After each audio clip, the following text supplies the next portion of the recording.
Today I got the opportunity to speak with Mr. Ganesh Natarajan. He's the chairman at Honeywell Automation as well as 5F World, and he's also a member of the G20 Task Force on Technology and Digital. So he's best placed to talk to us about how the capital investments are panning out, what kind of upgradation we are seeing in process and industry automation.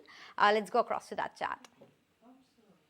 Sir, you're best placed to talk to us about what's happening in the country with respect to the capital expenditure, because we have heard a lot of announcements happening, and these announcements have not only been made with respect to greenfield expansion but also upgradation of technology.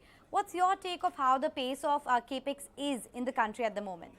No, I think we're going absolutely in the right direction because, we're all excited about the road infrastructure and now the big push in railways. But what is extremely important is in parallel, Digital India is really developing at a breakneck pace. So the advantage of that is the concurrent push towards physical and digital infrastructure will make a really more efficient economy happen. So automation, efficiency, Internet of Things, so many things are happening simultaneously, which is fantastic for the economy.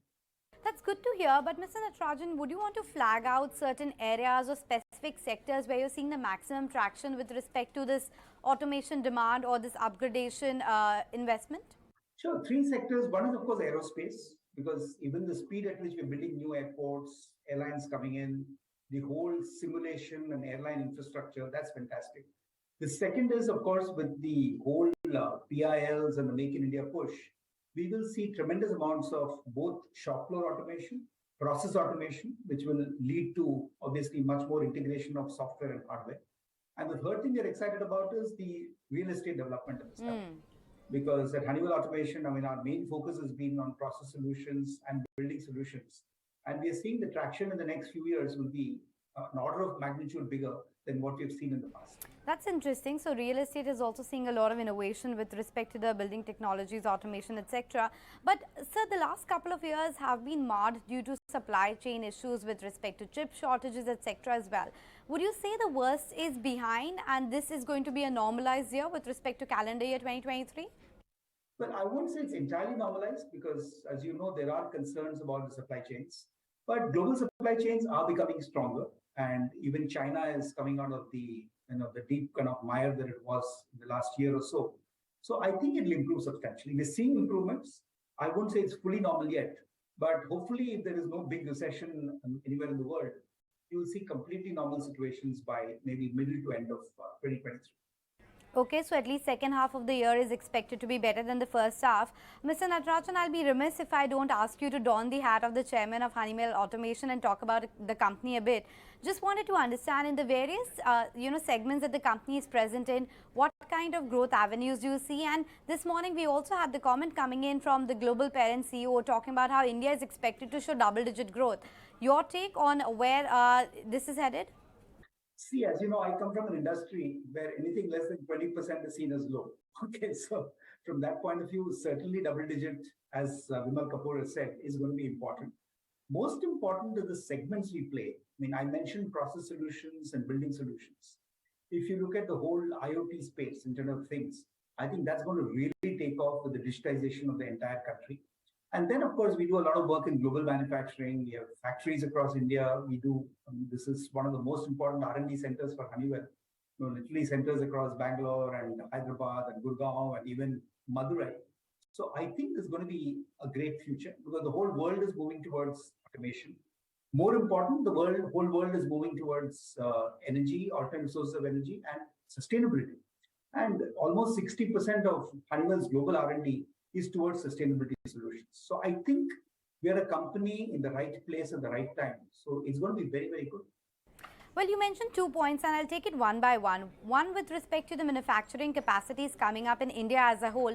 Do you really see India becoming an export hub and manufacturing being the sunrise sector of the next 10 years? We have no choice actually, Anisha, because for the simple reason that, this is the future, this is going to be the job creating. If you have to create jobs for 50, 60 million Indians over the next few years, manufacturing and labor-oriented manufacturing is going to be there. So I think we have to be very judicious about automation. So we have to not do full autonomous automation, but assistive, augmentative automation. So once you do that, I think this will be the growth impetus for India and will take us to that pole position in the world that we want to be. Let's hope we take that pole position really soon when it comes to manufacturing as well. But the second thing that you talked about is the R&D, spends, etc., and the investment being made there.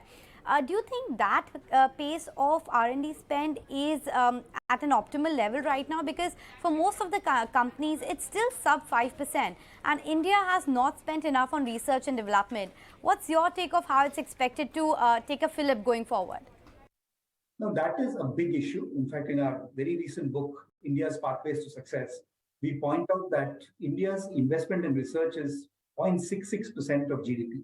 If you look at Japan, Germany, the USA, it's 3%. So we have a long way to go. So not only government investments, but private sector investments have to be really accelerated. Because we cannot be a fast follower forever. I mean, we have to take the lead, we have to be innovative, new products and services. So I think that is the absolute imperative for this country in the next 5 to 10 years. And what's your take with respect to the talent availability in the country? Because for a lot of these specific niche jobs, there was a bit of a talent crunch that we saw over the last couple of years, and issues of moonlighting, etc., have been much highlighted. What's your take with respect to how the talent supply chain is at the moment? You know, as my guru, Mr. Narayan Murthy, said recently, people have to commit themselves to extreme hard work to build this country. I mean, we all came out of very, I would say, rural backgrounds, if you will, in my case, to really be successful in this industry. So there's a time for talent to etc., be very, very well educated and skilled, and then really apply themselves to success. Because you need a large proportion of the young population to really say that, look, we are the future of India and India is the future of the world, and really commit themselves. So there is tons to be done on education, on skills, and of course, deployment of people. But once people are in jobs, we really hope that they will see the future and make India happen. That was, of course, an exclusive interaction with the management at Honeywell. You rarely get to see them on TV.